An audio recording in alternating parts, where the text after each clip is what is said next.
स्वामी परीक्षित से कहते हैं, परीक्षित सुनो, जब कंस जरासंध जैसे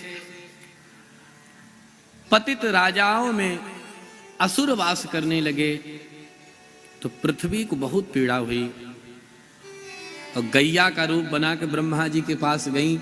समस्त देवता भी पहुंचे। ब्रह्मा जी भगवान नारायण का पुरुष सूक्त से स्तवन किए। भगवान नारायण प्रसन्न हुए और ब्रह्मा जी के कान में धीरे से बोले, कोई और सुन नहीं पाया, माने भगवान की वाणी मात्र ब्रह्मा को ही सुनाई पड़ी। भगवान कहते हैं, ब्रह्मा जी चिंता न करो, मैं शीघ्र में वो मथुरा मंडल में अवतार लेने वाला हूं। समस्त देवताओं से, ऋषि महात्माओं से सबको कह दो कि जो मेरा अंग संग प्राप्त करना चाहते हो वो मथुरा मंडल में अवतार ले लें, ब्रज मंडल में अवतार ले लें। सारे देवी देवता ऋषि महात्मा पहले से ही अवतार लेने लगे। जैसे कोई वीवीआईपी व्यक्ति को आना है, विशिष्ट व्यक्ति को, तो पहले ही कुछ लोग पहुंच जाते हैं, वहां की व्यवस्था बनाते हैं, कार्य सब व्यवस्थित करते हैं। तो भगवान को आने में अभी समय है, पर भगवान को आने का वातावरण जो चाहिए वो वातावरण वो पहले से ही सब देवी देवता ऋषि महात्मा पहुंचकर सब बना रहे। कंस ने एक बार अपने चाचा देवक की बिटिया देवकी को देखा तो मन में भाव आया कि ये मेरी बहन है, सयानी है, इनका विवाह कहीं न कहीं करना चाहिए। कहां विवाह करूं? तो कंस के मन में आया कि हमारे मित्र वसुदेव जी वो कभी झूठ नहीं बोलते हैं, सत्यवादी हैं और बड़े अच्छे हैं, और वसुदेव जी से ही मैं मेरी बहन का विवाह कर देता हूं। देख लो भैया, स्वयं कितना दुष्ट है, पर जब बहन के लिए वो वर ढूंढने की बात है तो सत्यनिष्ठ सत्यवादी वर का चयन कर रहा है।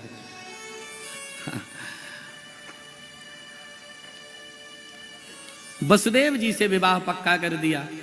अब बारात लेकर के श्री वसुदेव जी महाराज आए। अब विवाह बढ़िया विधिवत संपन्न हुआ और जब विदाई होने लगी तो कंस को लगा कि दुनिया हमको बहुत धूर्त समझती है, संसार हमको बहुत क्रूर मानता है, कुछ ऐसा काम कर दूं कि लोगों को लगे कि हम बहुत अच्छे हैं, समाज सेवी हैं, दयालु हैं। तो क्या किया, रथ विदा होने लगा तो सारथी को उठा के बैठा दिया बगल वाले, निकल हट यहां से। जब बारात विदाई होने लगी तो रथ का सारथी को बगल कर दिया, स्वयं रथ चलाने लगा। भाई सुनने में सामान्य बात लग रही है कि रथ चला दिया तो क्या कर दिया, पर वो सामान्य बात नहीं थी। कल्पना करो कितना बड़ा राजा था वो कंस, और वो स्वयं गाड़ी चलाए, ड्राइवर बन जाए। किसी देश का राष्ट्रपति किसी को बैठा के ड्राइवर बन के खींचने लगे तो वो बड़ी बात है, सब फोटोग्राफर दौड़ पड़ेंगे। कल को समाचार में हेडिंग बन जाएगी, करे भाई वो तो गाड़ी चला दे रहे थे, वो ड्राइवर बन गए उनके, और पब्लिसिटी बढ़ जाएगी, बढ़िया ख्याति और बनेगी। तो अपनी ख्याति बनाने के लिए क्या किया, रथ चलाने लगा। और कंस जैसे ही रथ चलाने को बैठा वैसे ही देवताओं के दिल की धड़कन बढ़ गई कि ये देखो इस धूर्त को, ये दुष्ट कितना मायावी है। तो देवताओं ने कहा रुको, तुम ऐसे नहीं मानोगे। तो तुरंत देवताओं ने उसी समय आकाशवाणी की। और क्या कहा देवताओं ने, देखो कंस के साथ यही से छल प्रारंभ हो गया। देवता कहते हैं, अस्यास्त्वाम अष्टमो गर्भो हंतायाम वह से बुध। हे अबुध, अबुध माने मूर्ख। बताओ, किसी से कुछ कहना हो तो उसको मूर्ख कह के संबोधन करो, तो बताओ प्रेम से सुनेगा वो कि क्रोध में लाल हो जाएगा कि पागल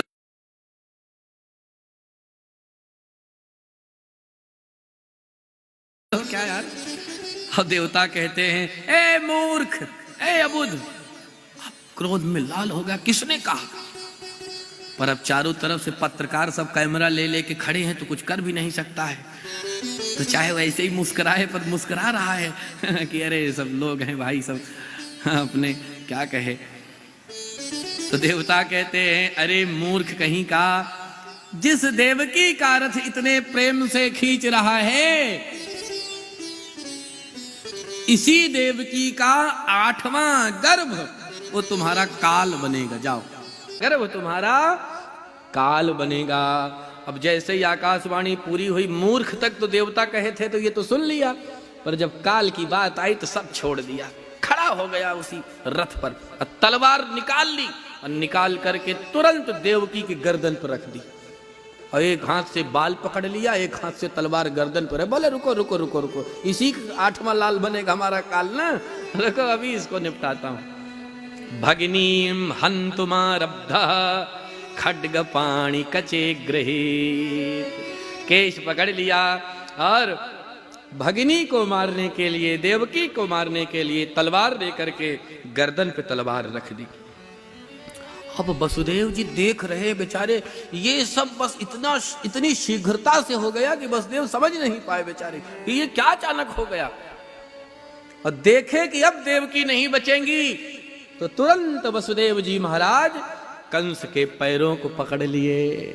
बोले क्या करते हो महाराज, आप इसे क्यों मारना चाहते हो? आप इतने बड़े वीर हो, जिस कुल में उत्पन्न हुए हो, जिस परंपरा से आप हो, वहां आज तक ऐसा नहीं हुआ कि किसी ने किसी स्त्री की हत्या की हो, तो ये पाप आपको लगेगा महाराज, ये सर्वथा अनुचित है, इसलिए छोड़ दो। श्लाघनीय गुणः सूरैः भवान् भोजय षट्करः सकथम भगिनीं हन्यात् स्त्रिय मुद्वाह पवर्वणि। महाराज आप क्यों ये स्त्री को मारते? मृत्यु से डरते हो? आकाशवाणी हुई कि मृत्यु हो जाएगी आपकी, मृत्यु से ना डरो। कंस ने कहा क्यों न डरूं मृत्यु से? तो वसुदेव कहते हैं क्योंकि मृत्यु तो अटल सत्य है। हे वीर, कोई ऐसा नहीं हुआ आज तक जिसकी मृत्यु न हुई हो, मृत्यु तो अटल सत्य है, जो आया है उसका जाना निश्चित है। इसलिए मृत्युर्जन्मवताम वीर देहेन सह जायते।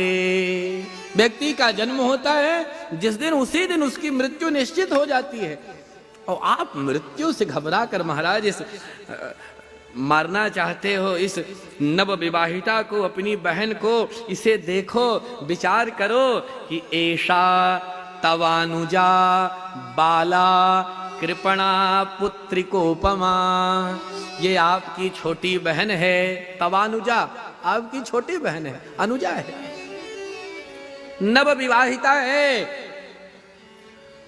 और वसुदेव कहते महाराज बहन तो बिटिया की तरह है, बिटिया है आपकी, ऐसा मानो। छोटी बहन बिटिया की तरह है, कन्या की तरह होती है। तो ये तो महाराज आप चाहे कन्या मानकर इसे क्षमा कर दो, चाहे बहन मान करके क्षमा कर दो, नव विवाहिता मान करके क्षमा कर दो, स्त्री मान करके क्षमा कर दो, मेरी पत्नी मानकर क्षमा कर दो, कुछ भी मान करके क्षमा कर दो। और महाराज ये बारंबार निवेदन है, आप इसे क्षमा कर दो, इसमें इसका क्या दोष? कंस ने कहा है हमको उपदेश ना करो, हमको ये सब अच्छा नहीं लगता। हाँ, दुष्ट व्यक्ति को उपदेश नहीं अच्छा लगता, उपदेश सज्जन को अच्छा लगता है। दुष्ट को उपदेश क्यों अच्छा लगेगा? वो स्वयं ही सबको उपदेश देता है, हमसे बड़ा उपदेशक कौन? तो कंस ने कहा फालतू की बात ना करो, हमको साफ बात बताओ।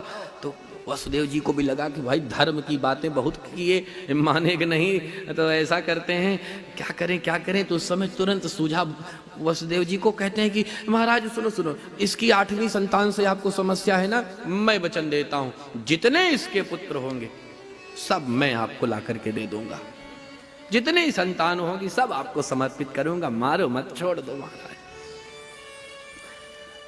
अब कंस विचार करने लगा क्या करूं, मार दूं कि छोड़ दूं। निश्चय किया अंत में कि वसुदेव कभी झूठ नहीं बोलते, मिथ्या भाषण नहीं करते, वसुदेव सत्यवादी है। वसुदेव झूठ नहीं बोलते। यदि इन्होंने कहा है कि ये सारे पुत्रों को लाकर, सारी संतान को लाकर हमको देंगे तो देंगे, ठीक है छोड़ देता हूं। निर्णय किया, अंत में छोड़ दिया कंस ने। और छोड़ करके क्या किया? बोले दोनों नवविवाहित दंपत्ति को एक कारागार में बंद कर दिया। कारागार में अवरुद्ध कर दिया, बंद कर दिया। समय बीता, समय से प्रथम संतान हुई, प्रथम पुत्र हुआ देवकी को। तो उस बालक को लेकर के वसुदेव जी महाराज आगे बढ़े और कंस को निवेदित किए। तो कंस ने उस बालक को देखा तो दया आ गई मन में, और कंस ने कहा अरे इस बच्चे से हमारी क्या शत्रुता है वसुदेव, हमको तो 8वीं संतान से समस्या है, इसलिए इस बालक को लेके जाओ। प्रतियात कुमारोयम, इस बालक को यहां से लेके जाओ, पालन पोषण करो। वसुदेव बड़े प्रसन्न हुए, लेके आए, देवकी को बताए, बोले देखे तुम्हारे भैया सुधर रहे हैं, अब लौटा दिए बालक को। प्रसन्न हो गई देवकी, अपने आंचल में छिपा ली उस बालक को। और उसी समय कंस के पास देवर्षि नारद जी आ गए। बोले चेला क्या हाल चाल है? बोले साहब चकाचक। बोले वो एक बच्चे को छोड़ दिया? बोले हाँ, वो 8वीं से हमको समस्या है, पहले से तो हमको कोई दिक्कत है नहीं। नारद जी ने कहा अच्छा रुको। एक अष्टदल कमल लिए, माने 8 पंखुड़ियों वाला कमल। तो देवर्षि नारद ने बोला बोलो इसमें पहली पंखुड़ी कौन, 8वीं कौन, बताओ। पूरा गिनवाए, 1 2 3 4 5 6 7 8। कंस ने कहा ये पहली पंखुड़ी है, 8वीं। बोले अब एक छोड़ करके गिनो। तो एक छोड़ करके गिना तो जो पहली गिना था वही 8वीं सिद्ध हो गई दोबारा। ऐसे ऐसे देवर्षि नारद प्रत्येक पंखुड़ी को पहली और प्रत्येक पंखुड़ी को 8वीं सिद्ध कर दिए। नारद जी ने कहा समझ गए चेला, अब हम चलते हैं।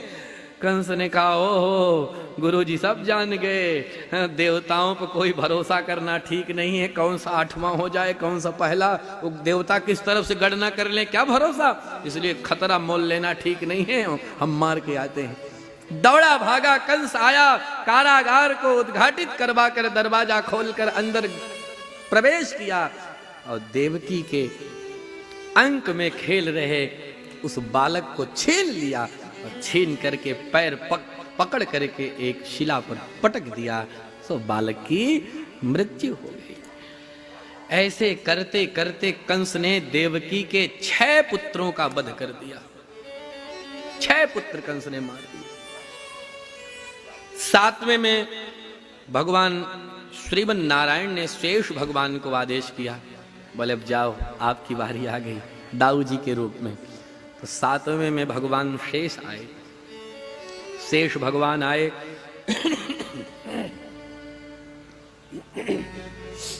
गर्भस्थ हुए। अब भगवान श्रीमन नारायण ने विचार किया कि कंस ने 6 पुत्रों को तो मार दिया और शेष भगवान जैसे ही उत्पन्न होंगे इनको भी मारने को कंस आगे बढ़ेगा और इनको कंस मारने को आगे बढ़ेगा तो ये कंस को उठा के वहीं पटक देंगे और समाप्त तो हो जाएगा। और कंस मारा जाएगा तो हमको फिर आने का ठोस प्रयोजन नहीं मिल पाएगा, इसलिए कंस से इनकी लड़ाई ना हो तो ही बढ़िया है। तो क्या किए भगवान, माया को बुलाए। माया से बोले माया अब तुम्हारा काम आया। माया ने कहा क्या क्या बात है? तो भगवान माया से कहते माया देवकी के इस 7वें गर्भ को तुम संकर्षित करो, आकर्षित करो और वसुदेव जी की पत्नी रोहिणी जो यशोदा जी के साथ नंद भवन में रहती हैं, वो रोहिणी जी के गर्भ में तुम इन्हें प्रतिष्ठित कर दो। जब मैं 8वीं संतान बन करके आऊंगा तब तुम यशोदा जी की बिटिया बन करके प्रकट हो जाना। माया ने कहा ठीक है प्रभु सब काम करूंगी, पर मेरा क्या लाभ होगा इसमें, मुझे क्या मिलेगा? भगवान कहते हैं माया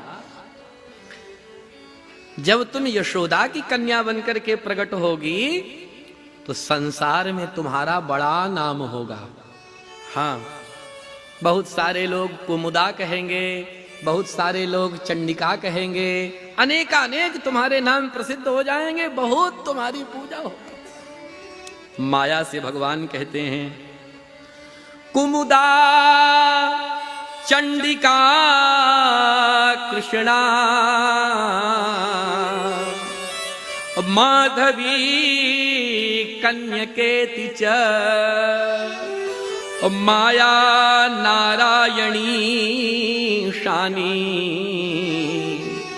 और शारदेत्यंबिकेति च। कहीं अंबिका कही जाओगी, कहीं शारदा कही जाओगी, कहीं कुमुदा कही जाओगी, कहीं चंडिका कही जाओगी, कहीं कृष्णा कही जाओगी। अनेकों नाम तुम्हारे विश्व में प्रसिद्ध हो जाएंगे और काम बस यही छोटा सा करना है। सोचो कितना नाम होगा तुम्हारा। माया कहीं ठीक है प्रभु, जैसा आपका आदेश। तुरंत माया ने क्या किया, देवकी के 7वें गर्भ को संकर्षित किया और संकर्षित करके नंद पत्नी यशोदा के साथ में जो वसुदेव जी की पत्नी रोहिणी रह रही हैं, रोहिणी जी के गर्भ में वो 7वां गर्भ प्रतिष्ठित किया। इसीलिए दाऊ जी का एक नाम संकर्षण भी है। बलराम जी का नाम क्या है, संकर्षण। क्यों? क्योंकि ये संकर्षित किए गए हैं, गर्भ से स्थानांतरित हुए हैं, इधर से संकर्षित करके मन खींचे गए हैं,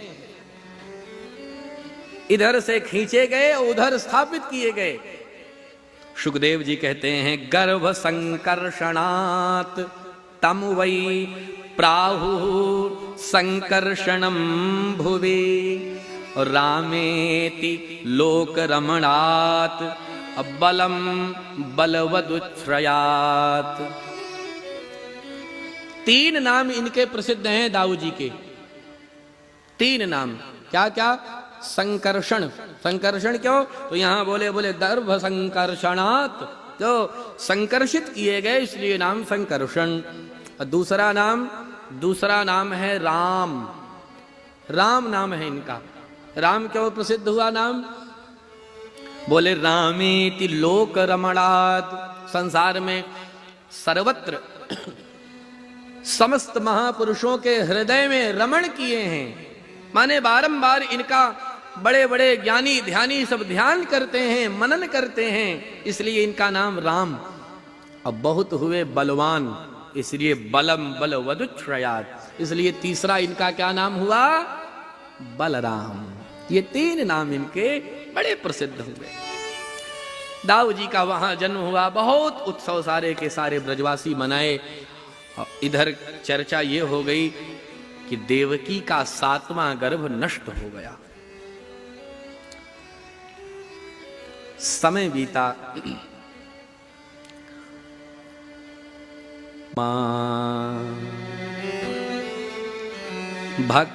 भक्तानाम भयंकर। विश्वात्मा है, जगदात्मा है, तो क्या किए?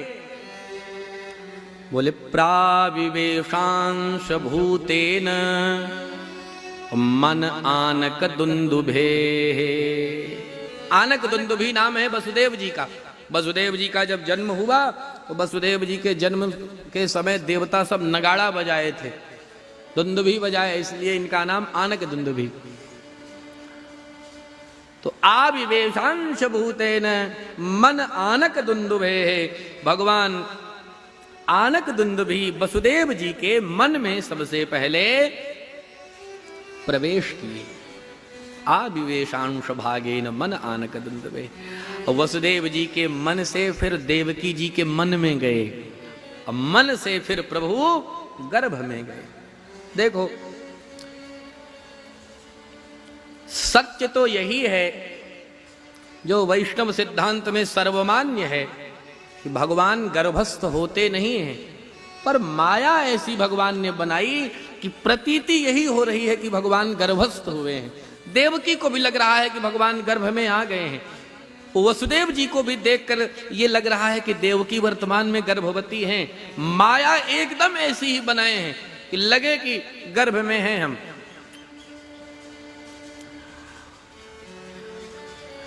पर सही यह है कि भगवान गर्भस्थ वो गर्भ का जो दुख है वो भगवान नहीं झेलते हैं, वो गर्भ से सर्वथा परे।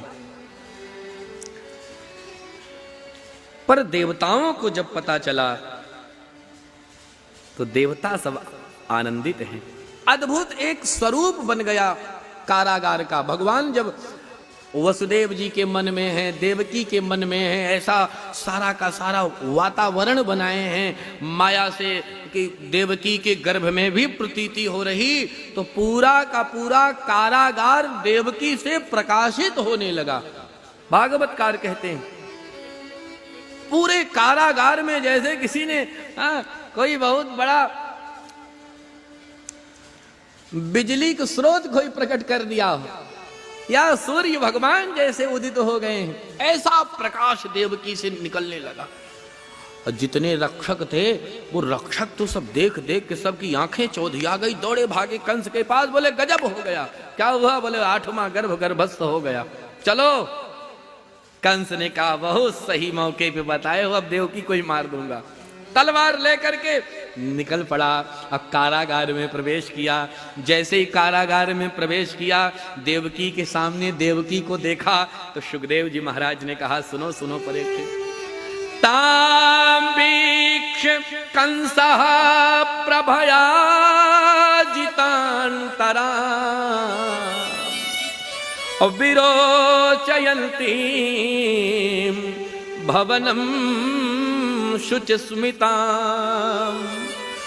आहैष में प्राण हरो हरिर्गुहाम ध्रुवम श्रितो यन्न पुरे यमीदृषि। क्या बात है। सुखदेव जी कहते हैं परीक्षित, जब कंस ने देवकी को देखा तो ताम वीक्ष कंसः प्रभया जितांतराम, कंस ने देवकी को देखा तो देख करके जान गया। क्या जान गया? बोले आहैष में प्राण हरः हरि गुहाम, मेरे को मारने वाला वो हरि, वो इसके गर्भ गुहा में प्रवेश कर गया है। समझ गया वहां का वातावरण, देवकी का प्रकाश, देवकी का गांभीर्य, देवकी का स्वरूप, ऐसा तेज देवकी के मुखमंडल से निकल रहा था कि कंस देखकर जान गया कि आज देवकी सामान्य नहीं है। इसका तात्पर्य है कि मेरे को मारने वाला वो हरि, वो इसकी गर्भ गुहा में प्रवेश कर गया है। अब क्या करूं मैं? इस समय मेरा क्या कर्तव्य है? सुखदेव जी कहते हैं, विचार कर रहा है कि मध्य तस्मिन् करणीयमाशु में यदर्थ तंत्रो न विहंति विक्रमम। कंस कहता है अब मैं यहां आज क्या करूं, क्या करना चाहिए? मार दूं इसे कि छोड़ दूं इसे?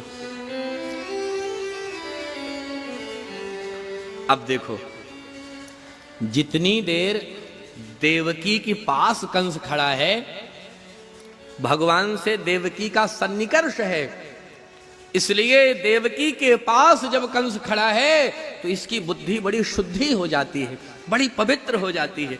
और कहती है, वो कंस कहता है कि ना ना, मारना सर्वथा अनुचित हो जाएगा। क्यों? तो भागवतकार कहते हैं, सुखदेव जी ने परीक्षित से कहा, कंस विचार कर रहा कि स्त्रिया स्वसुः गुरुमत्यावधोयम और यशः श्रियम हन्त्यनुकालमायुः। जब कंस ने देवकी को देखा, मन में आया कि मार दूं, पर भगवान से सन्निकर्ष है देवकी का, इसलिए बुद्धि शुद्ध हुई। और कंस कहता है कि ये स्त्री है, इसको मारना अनुचित है, सर्वथा अनुचित है, जाने दो, मेरी बहन है, छोड़ देता हूं। ऐसा छोड़ करके बाहर निकला, और जैसे ही बाहर निकला फिर से वो क्रूरा प्रकृति बन गई और कहता है ना भैया, खतरा मोल नहीं लेना चाहिए, मारने में ही भलाई है। फिर लौट आता है तलवार लेकर के और फिर मारने को आगे बढ़ता है। तो फिर मन में भाव आता है कि ना ना, मारना ठीक नहीं है, गर्भवती स्त्री है, मारूंगा तो दो अपराध सिद्ध होगा, दो पाप लगेगा, इसलिए मारना ठीक नहीं, छोड़ दूं। और फिर निकल जाता है। और जब फिर बाहर जाता तो फिर मन में आता है कि भाई देखो, हम तो बहुतों को मारे, और 2 हत्या और होगी तो क्या बहुत बड़ा पाप हो गया। हाँ, तो मार देने में ही भलाई है। और फिर लौट करके आता है, जब अब की बार लौट करके आता है तो देवकी को देख करके कहता है कि ओहो, आज मैं अपनी इस बहन को मार दूंगा तो इतिहास मुझे क्षमा नहीं करेगा और इतिहास के पन्नों पर मेरा नाम कलंकित लिखा जाएगा कि मैंने बहन को मार दिया। मारना ठीक नहीं। अंत में यही निर्णय किया कि जो होगा सो होगा, मरना तो एक दिन सबको है और इसे मार दूंगा तो बहुत अपयश लगेगा, छोड़ देता हूं और इसकी जो संतान होगी उसे नहीं छोड़ूंगा, हाँ उसको मार दूंगा। इतना पक्का करके वहां से निकल करके कंस आया। अब देखो, देवकी को देख करके आया है, अपने भवन में बैठता है। देवर्षि नारद से एक बार कंस ने पूछ लिया था कि महाराज मेरा काल कैसे होगा, देखने में मेरा काल कैसा होगा। तो नारद जी ने बता दिया था कि तुम्हारा काल भैया जैसा नाम है काल, ऐसे ही काला काला होगा, वंशी वाला होगा, मोर पंख धारण करने वाला होगा।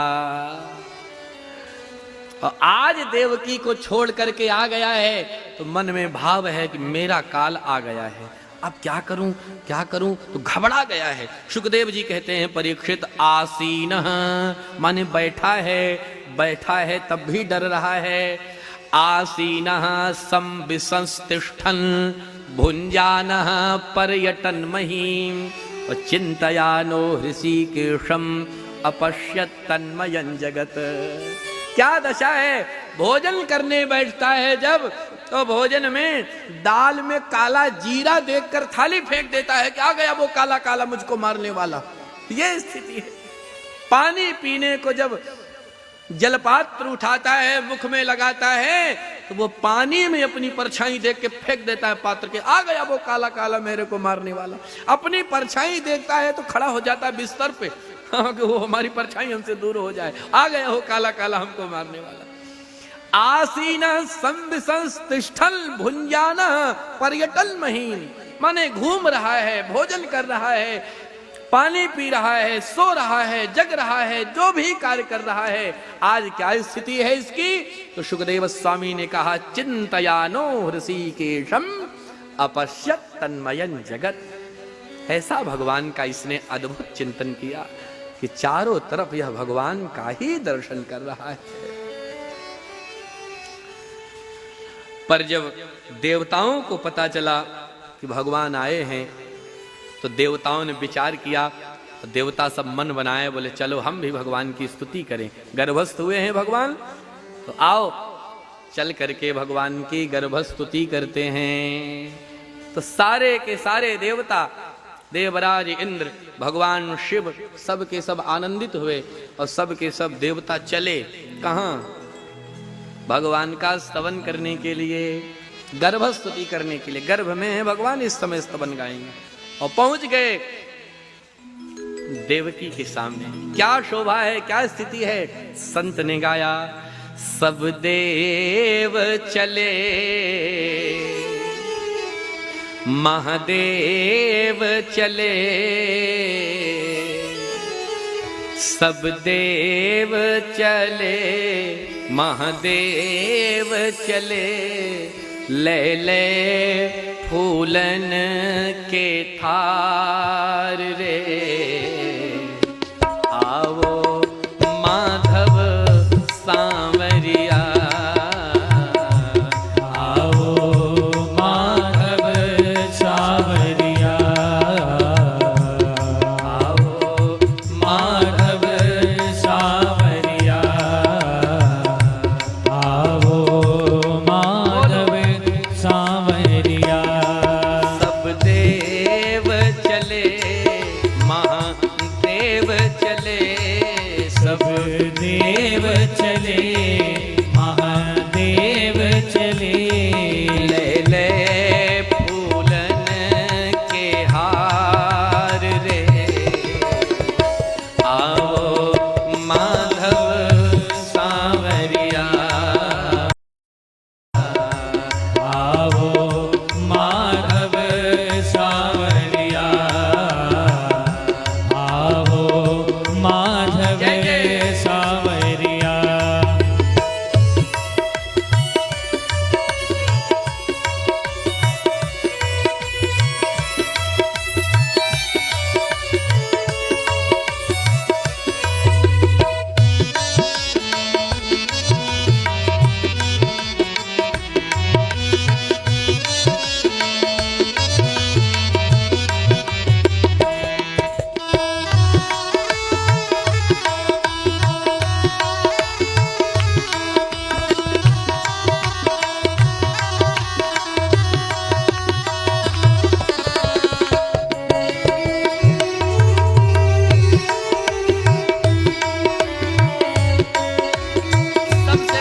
अपना डमरू बजाया। शिव शंकर ने आगे बढ़ कर अपना डमरू बजाया। शिव शंकर ने आगे बढ़ के अपना डमरू बजाया। शिव शंकर ने आगे बढ़ कर अपना डमरू बजाया। गंधर्वों ने ताल मिलाकर प्रभु की स्तुति गाया। गंधर्वों ने ताल मिलाकर प्रभु की स्तुति गाया। ओ गंधर्वों ने ताल मिलाकर प्रभु की स्तुति गाया। गंधर्वों ने ताल मिलाकर प्रभु की स्तुति गाया। सब हरसी रहे, सब हरसी रहे, मेघ बरसी रहे, मेघ बरसी रहे। सब हरसी रहे, मेघ बरसी रहे, सब बरसी रहे, मेघ क्या बरसी रहे। अमृत की सरस फुहार रे। हरि बोल। आओ माधव सावरिया, आओ माधव सावरिया, आओ माधव सावरिया, आओ माधव सावरिया। सब देव चले, महादेव चले, सब देव चले, महादेव चले। ले फूलन के हार हार रे, आओ प्यारे सावरिया, आओ माधव सावरिया, आओ माधव सावरिया, आओ माधव सावरिया, आओ माधव सावरिया, आओ प्यारे सावरिया, आओ माधव सावरिया, आओ माधव सावरिया, आओ माधव सावरिया। बोल कृष्ण कन्हैया लाल की जय हो। देवी देवता सब गर्भस्तुति करने के लिए पधारे।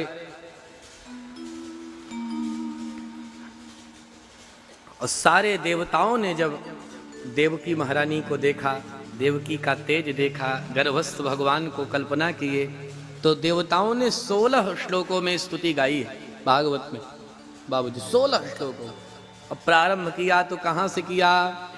देवता कहते हैं सत्यव्रतम सत्य परम त्रिसत्यम सत्यस्य योनिम निहितं च सत्ये सत्यस्य सत्यमृत सत्य नेत्रम सत्यात्मकम त्वाम शरणम प्रपन्ना। सत्य सत्य कह करके सत्य स्वरूप परम, इसका क्या कारण है? क्यों देवताओं ने सत्य सत्य कहा? सत्यव्रतम सत्य परम त्रिसत्यम, फिर सत्यस्य योनिम निहितं च सत्ये, फिर सत्यस्य, सत्यमृत, सत्य नेत्रम, फिर सत्यात्मकम। ये 9 बार सत्य क्यों कहा देवताओं ने? क्या कारण है इसका? देखो, एक कारण तो ये है कि श्रीमद् भागवत महापुराण का ग्रंथ यदि आप खोल कर देखेंगे, अध्ययन करेंगे, पढ़ेंगे, तो कोई भी ग्रंथ है, उस ग्रंथ में मंगलाचरण का नियम है। प्रारंभ में मंगलाचरण होता है, मध्य में होता है और अंत में होता है। 3 मंगलाचरण होता है। ये कथा में संकीर्तन का नियम है ना, प्रारंभ में हो, मध्य में हो और अंत में हो। ऐसे ही मंगलाचरण में भी। तो भागवत का ग्रंथ खोल कर देखेंगे तो पाएंगे कि प्रारंभ में भी जब ग्रंथकार ने मंगलाचरण किया व्यास जी ने, तो उन्होंने भगवान को क्या कहा? सत्यम परम धीमहि, सत्य है भगवान। और अंत में खोल कर देखेंगे 12वें स्कंद में 13वां अध्याय अंतिम में, तो वहां भी पाएंगे कि वहां भी उन्होंने कहा कि सत्यम परम धीमहि। और मध्य में ये मंगलाचरण कह रहे हैं, सत्य सत्य कह करके। मध्य में भी बारंबार सत्य सत्य कहकर ग्रंथकार ने मंगलाचरण किया।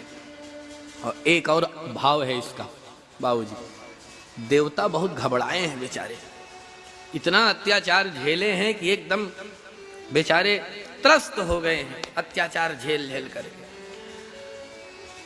और भगवान ब्रह्मा जी से कहे थे कि हम आएंगे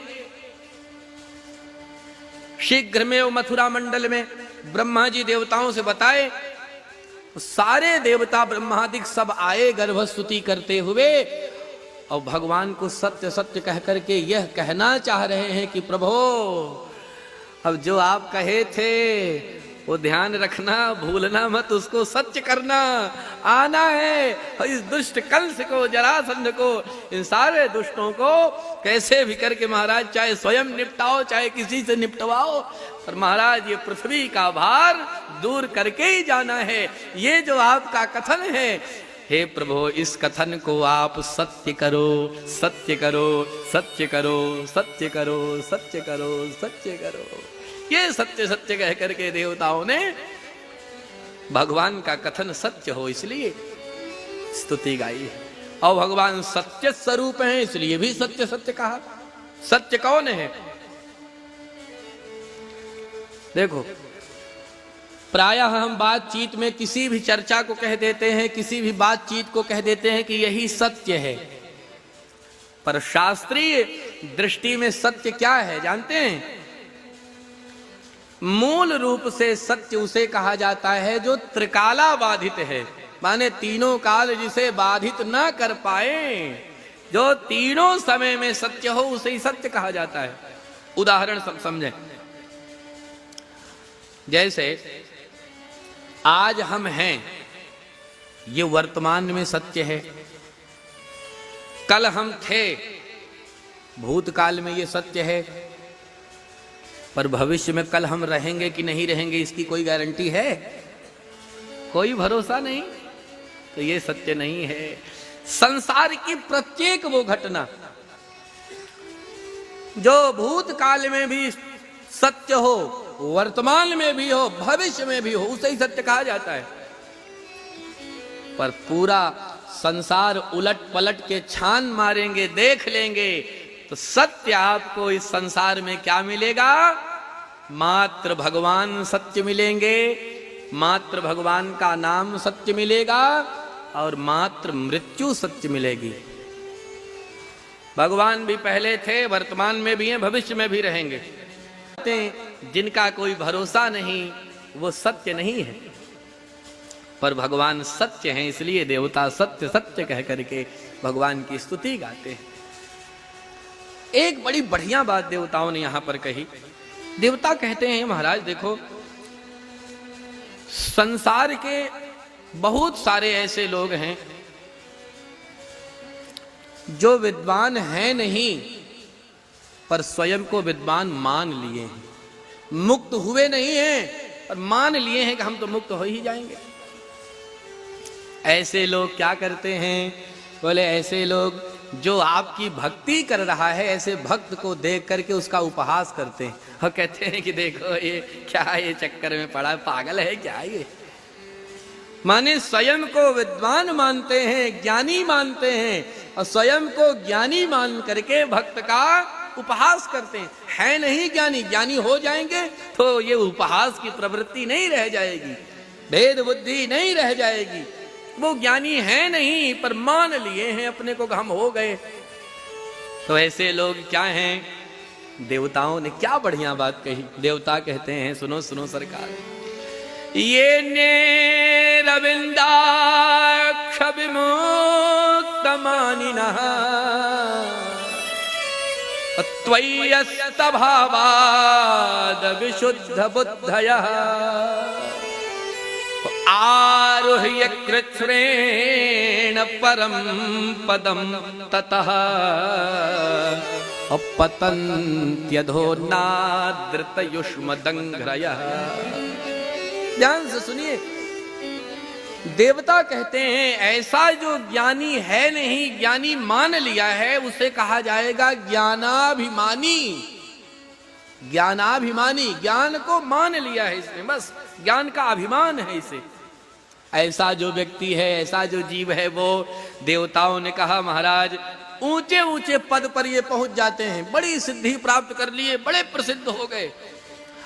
आरुह्य कृच्छ्रेण परम पदम ततः, ऊंचे ऊंचे पद पर पहुंच जाते हैं, बैठ जाते हैं, पर आपकी भक्ति का आदर नहीं करते, इसलिए ऊंचे पद से पतन्त्यधः नादृत युष्म दंघ्रयः, अभिमान के चक्कर में सरकार नीचे धड़ाम से गिरते हैं।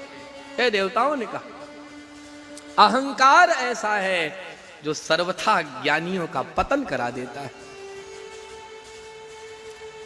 वेद स्तुति में वेद भगवान इसी बात को प्रमाणित करते हुए श्रीमद् रामचरितमानस में कहे हैं, हे प्रभो जे ज्ञानमान विमत तव भवहरनि भक्ति न आदरी, जे ज्ञानमान विमत तव भवहरनि भक्ति न आदरी, ते पाई सुर दुर्लभ पदादपि परत हम देखत हरि, ते पाई सुर दुर्लभ पदादपि परत हम देखत हरि, परत हम देखत हरि, परत हम देखत हरि। जे ज्ञानमान विमत्त, माने ज्ञान के अभिमान में जो घूम रहा है, मैं बहुत बड़ा ज्ञानी हूं ऐसा जिसने मान लिया, भले जे ज्ञानमान विमत्त तव भव हरनि भक्ति न आदरी, आपकी भक्ति का आदर नहीं किया, ते पाई सुर दुर्लभ पदादपि, ऊंचे पद पर भी पहुंच जाए वो, पर अभिमान के चक्कर में वेद भगवान कहते परत हम देखत हरि, नीचे गिरते हमने बारंबार देखा है। इसलिए हे प्रभु भक्ति का बड़ा महत्व है।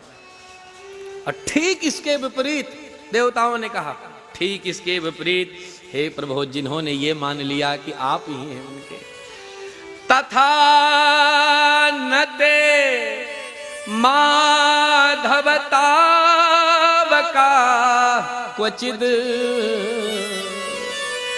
भ्रश्यन्ति मार्गात् त्वयि बद्ध सौहृदा, त्वयाभिगुप्ता विचरन् कपमूर्धसु प्रभो। क्या करते हैं? गुप रक्षणे धातु है, आपके द्वारा उसकी बारंबार रक्षा की जाती है।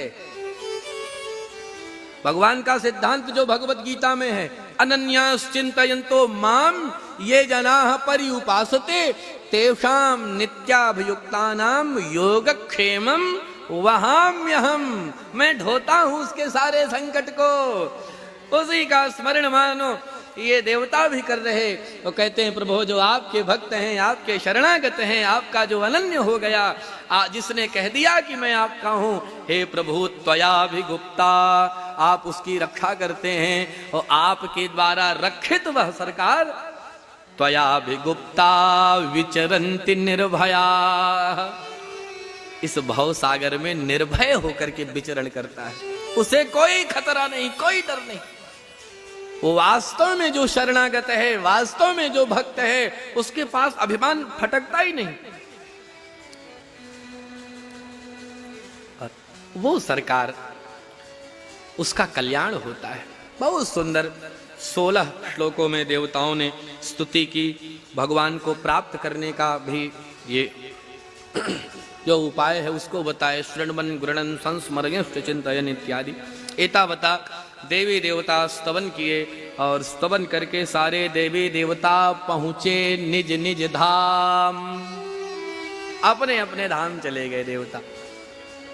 और समय आया भगवान के पावन अवतार का, जन्म का, श्री कृष्णावतार का पावन समय आया। कौन सा महीना आया? बोलो, कौन से महीने में भगवान श्री कृष्ण का अवतार हुआ था? कौन से महीने में? हाँ, भाद्रपद, भादव, भादव का महीना आया। कौन सा पक्ष आया? कृष्ण पक्ष। कृष्ण पक्ष आया। कौन सी तिथि? अष्टमी तिथि आई। कौन सा नक्षत्र? बहुत जानकार हो भाई आप लोग। चलो, रोहिणी नक्षत्र आया। चलो बताओ फिर कौन सा दिन आया? हाँ हाँ हाँ, बुधवार। हाँ, सही में बुधवार था, बुधवार आया। योग कौन सा है? श्री हर्षण योग है। और कब भगवान का अवतार हुआ? समय क्या था?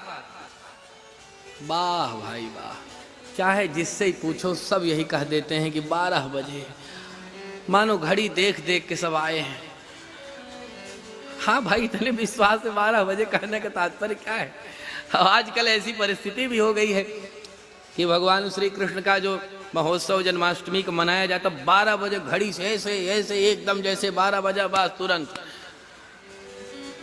12 बजे का समय नहीं है भगवान के जन्म का। कभी भी किसी से भी बताओ तो क्या कहोगे? भगवान का जन्म कब हुआ? मध्यरात्रि में हुआ। 12 बजे की ये टाइम क्या है भाई? ये तो हमको नहीं पता। उत्सव मनाना हो, उस दिन आचार्य जी से जाके पूछो कि महाराज जी रात्रिमान कितनी देर का है, अब मध्यरात्रि का क्या समय घट रहा है, क्या बन रहा है। अब वो समय जो समझ में आए उसी समय भगवान का ये जन्माष्टमी का पर्व मनाना चाहिए। 12 बजे घड़ी की सुई देख के नहीं मनाना चाहिए। हाँ, कि मनाना चाहिए? बोलो आप लोग बताओ। 12 बजे का समय अनुचित है ना? सुखदेव जी ने कहा, अथ सर्वगुणों पेतः कालः परम शोभनः यर्हे वाजन जन्मर्क्षम शांतर्क्षग्रहतारकम् सर्वगुणोपेतः कालः परम शोभनः। जब जब काल का नाम लिया जाता है तो काल का नाम लेने पे कभी भी अच्छा नहीं लगता। काल माने भाई लोग कहते काल आ गया, पर यहाँ पे जो काल आया ये कैसा है? बोले परम शोभन, माने बहुत सुंदर काल आया है, बड़ा बढ़िया काल आया है। कौन सा काल? बोले भादों का महीना है, श्री कृष्ण पक्ष है, अष्टमी तिथि है, बुधवार है, रोहिणी नक्षत्र है, श्री हर्षण योग है, और मध्यरात्रि का वह पावन समय बना। और मध्यरात्रि में भगवान बाल कृष्ण चतुर्भुज रूप में कारागार में प्रकट हो गए। बोल बाल कृष्ण भगवान की जय हो। तो कैसे प्रकट हुए हैं भगवान? चतुर्भुज रूप में प्रकट हुए। चतुर्भुज माने 4 हाथ लेकर के। माता पिता ने जो भगवान श्री कृष्ण को देखा, चतुर्भुज रूप देखा, तो देख करके सब घबरा गए कि ये कौन है भाई, क्यों, कैसे थे भगवान। सुखदेव जी ने कहा, तमद्भुतम बालकमं बुजे क्षणम और चतुर्भुजम शंख गदायुधायुधम और श्रीवत्स लक्ष्मम गलशोभिकौस्तुभम पीतांबरम सांद्रपयोद सौभगम। मैया देख रही हैं, देवकी मैया सामने भगवान खड़े हैं। और कैसे हैं भगवान? बोले तमद्भुतम, अद्भुत हैं। अद्भुत है, क्या अद्भुत है? बोले बालक का जन्म होता है तो बालक की आंखें बंद रहती हैं, पर इनमें देखो क्या अद्भुत है। बोले अंबुजे क्षणम, जैसे कमल की पंखुड़ियां बड़ी बड़ी हैं, ऐसे इनकी बड़ी बड़ी आंखें खुली खुली दिखाई पड़ रही। बताओ, ऐसा बालक का जन्म होता है क्या? और क्या अद्भुत देखें, क्या विचित्रता। बोले बालक का जन्म होता है तो 2 हाथ होते हैं बालक के, 2 हाथ वाला बालक होता है। अभी तक जितने हुए देवकी को सब 2 हाथ वाले थे, पर अब जो आए हैं ये कैसे हैं? बोले चतुर्भुजम, 4 हाथ हैं। और खाली हाथ एक भी नहीं है। शंख गदार युधायुधम, शंख लिए हैं, चक्र लिए हैं, गदा लिए हैं, अनेक आयुध लिए हैं। बताओ, ऐसे प्रकट हुए हैं। बालक जब जन्म लेता है तो शरीर पर वस्त्र नहीं रहता, पर इनको तो देखो, ये जो सामने प्रकट हुए हैं ये कैसे हैं? बोले पीतांबरम, पीला पीला कपड़ा पहन करके आए हैं। हाथ जोड़ करके देवकी मैया कहती हैं कि बेटा एक बात बताओ, क्या कि तुम सही बताओ, तुम बेटा हो कि बाप हो? क्यों? बोले ऐसा बेटा होता है, ऐसा बालक है? ऐसा बालक तो हम कभी देखे ही नहीं। हमारे 6 पुत्र अभी हुए, तो ऐसा बालक तो किसी को नहीं देखे। भगवान बोले मैया, हमको सुनने में आया कि मामा जी आपकी सारी संतान को मार रहे हैं, तो हम सोचे कि खाली हाथ चलना ठीक नहीं, सब कुछ लेके चलो, और जैसे ही मारने आएंगे वैसे ही निपटा देंगे तुरंत। इसलिए गदा लेके आए हैं, चक्र लेके आए हैं, पूरा अस्त्र शस्त्र से लेके आए हैं, सब सुसज्जित होके आए हैं अस्त्र शस्त्रों से। माता पिता ने, दोनों ने श्री बालकृष्ण भगवान को देखा तो दोनों के आश्चर्य का ठिकाना नहीं। वसुदेव जी तो दूर से ही देखकर जानने गए कि ये भगवान है। वसुदेव कहते हैं, विदितोऽसि भवान साक्षात पुरुषः प्रकृतेः परः। मैं आपको जान गया, आप तो साक्षात भगवान हो, मैं पहचान गया। भगवान बोले महाराज अब वो सब बात की बात है।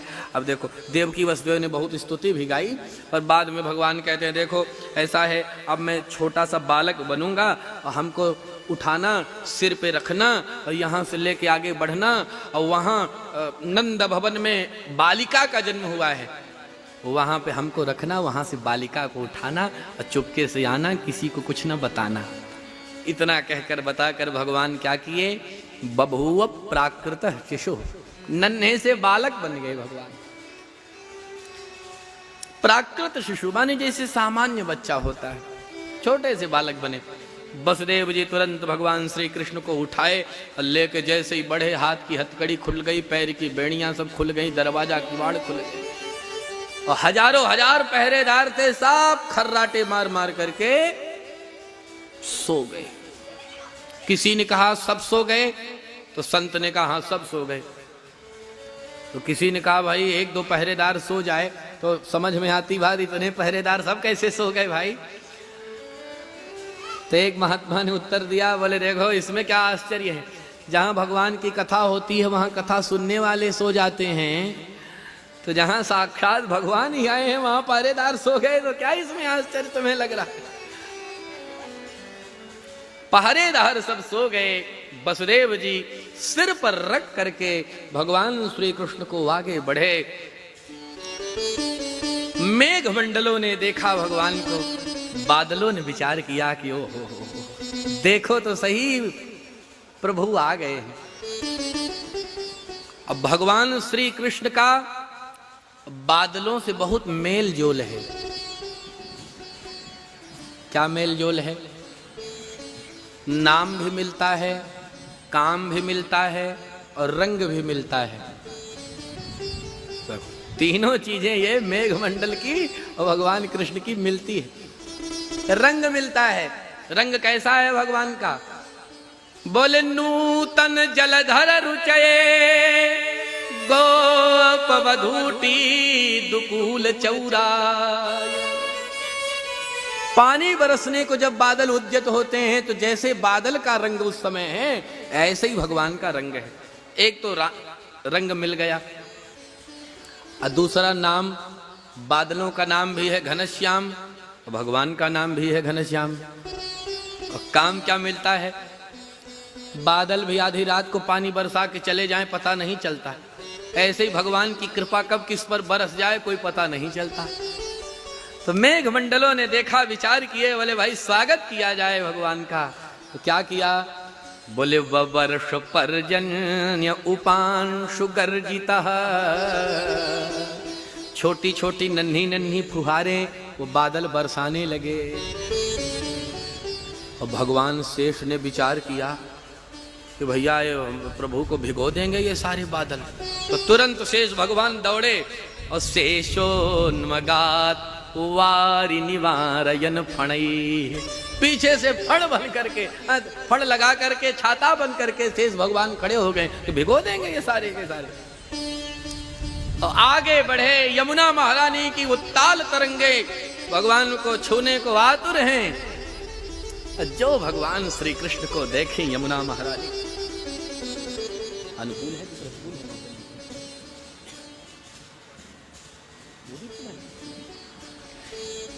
दिव्य स्वागत यमुना महारानी करती हैं, मार्ग दी। वसुदेव जी आगे बढ़े, नंद भवन पहुंच करके वहां पुत्र को रखे, पुत्री को उठाए और चुपके से चले आए। दरवाजा किवाड़ बंद, हाथ की हथकड़ी, पैरों की बेड़ी भी सब पूर्ववत लग गई पहले की तरह। अब बिटिया जो गला फाड़ फाड़ करके रोई कि जितने पहरेदार सोए थे सब जाग गए। जा करके कंस को बताए। कंस क्रुद्ध होकर के आया, यहाँ बिटिया को देखा, मारने को उद्यत हुआ और बिटिया हाथ से छूट गई और बोल पड़ी। बिटिया कहती हैं कि मया हतया मंद जातः खलु तवान्तकृत यत्र क्ववा पूर्व शत्रु माहिंसी कृपणान वृथा। कन्या कहती है मुझे क्या मारते हो, तुम्हें मारने वाला तो अन्यत्र प्रकट हो गया है। इतना कहकर वो कन्या वहां से हुई अंतर्ध्यान। कहां जाकर के हुई विराजमान? कहां गई वो कन्या? नंद गोपगृहे जाता यशोदा गर्भ संभवा ततस्तो नाशयिष्यामि विंध्याचल निवासिनी। बोलो विंध्याचल महारानी की जय हो। कंस ने देवकी वसुदेव को कारागार से मुक्त किया और दूसरी तरफ ब्रज में सारे ब्रजवासियों ने मिलकर उत्सव मनाया। आइए हम आप भी ब्रज के इस उत्सव में सम्मिलित हों। और प्रकृति निरंतर प्रतिकूल हो रही, भैया लोग बता रहे छोटी छोटी बूंदें भी गिर रही, क्या बताइए? तो भाई बूंदे बढ़ने न पाए इससे पहले नंद महोत्सव एक गीत हमारे साथ गा करके मना लें और तुरंत आरती प्रसाद पाकर प्रासाद को प्रस्थान करें। बोलो भक्त वत्सल भगवान की जय हो। 100 बार बधाई लोगों, 100 बार बधाई सब सखियों। वाह सचिन भैया क्या बात है। यहाँ लाखों बार बधाई बधाई बधाई। बोलो बल लगाकर बधाई हो, और धीरे बधाई हो, और धीरे बधाई हो। सब उल्टा है यहाँ, धीरे कहने पे तेज बोलते हैं लोग। नंद जी के आंगन में, यशोदा जी के आंगन में बज रही आज बधाई। नंद जी के आंगन में बज रही आज बधाई। नंद जी के आंगन में बज रही आज बधाई। सौ सौ बार बधाई लोगों, सौ सौ बार बधाई लोगों, सौ सौ बार बधाई सब सखियों, सौ सौ बार बधाई सब सखियां। लाखों बार बधाई बधाई बधाई। नंद जी के यशोदा जी के, नंद जी के आंगन में बज रही आज बधाई। नंद जी के आंगन में बज रही आज बधाई। यशोदा जी के आंगन में बज रही आज बधाई। यशोदा जी के आंगन में बधाई हो। बधाई।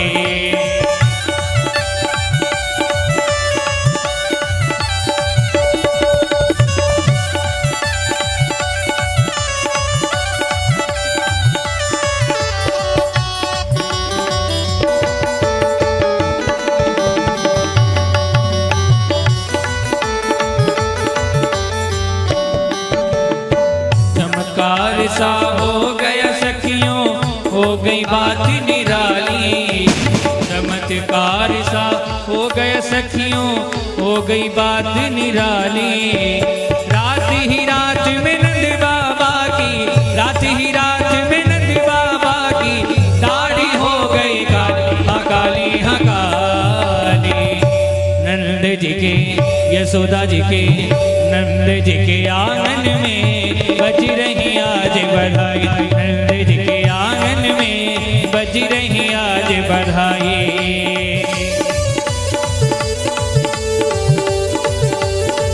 बधाई हो।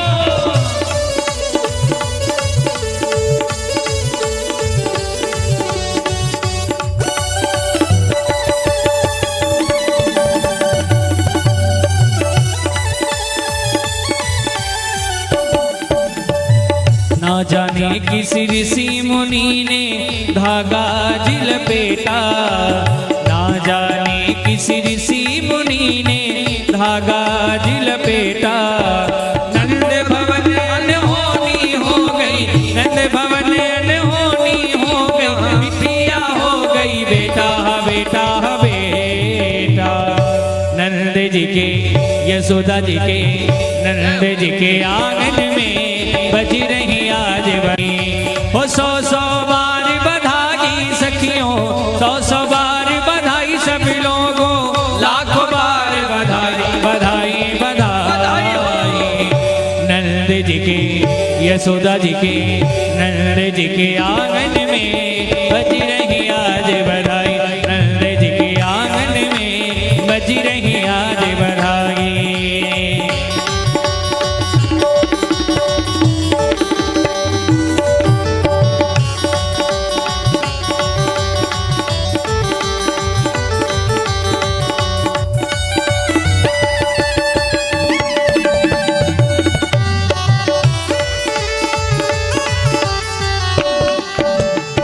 कानों कानों बात चली है सोचे हर ब्रज वाला। कानों कानों बात चली है सोचे हर ब्रज वाला। नंद भिगोरी यशोदा भिगोरी, नंद भिगोरी यशोदा भिगोरी। लाला किस विधि काला, काला काला। नंद जी के यशोदा जी के, नंद जी के आंगन में बज रही आज बधाई। नंद जी के आंगन में बज रही आज बधाई। हो सौ सौ बार बधाई सखियों, सौ सौ बार बधाई सब लोगों। लाखों बार बधाई बधाई बधाई। नंद जी के यशोदा जी के, नंद जी के आंगन आंगन में बजी रही आज बधाई, नंद जी के आंगन में बजी रही आज बधाई, यशोदा जी के आंगन में बजी रही आज बधाई, यशोदा जी के आंगन में बजी रही आज बधाई, यशोदा जी के आंगन में बजी रही आज बधाई, यशोदा जी के आंगन में बजी रही आज बधाई, यशोदा जी के आंगन में बजी रही आज बधाई, यशोदा जी के आंगन में बजी रही आज बधाई, हाँ बजी रही आज बधाई, हाँ बजी रही आज बधाई, ओ बजी रही आज बधाई, हाँ बजी रही आज बधाई, हाँ बजी रही आज बधाई।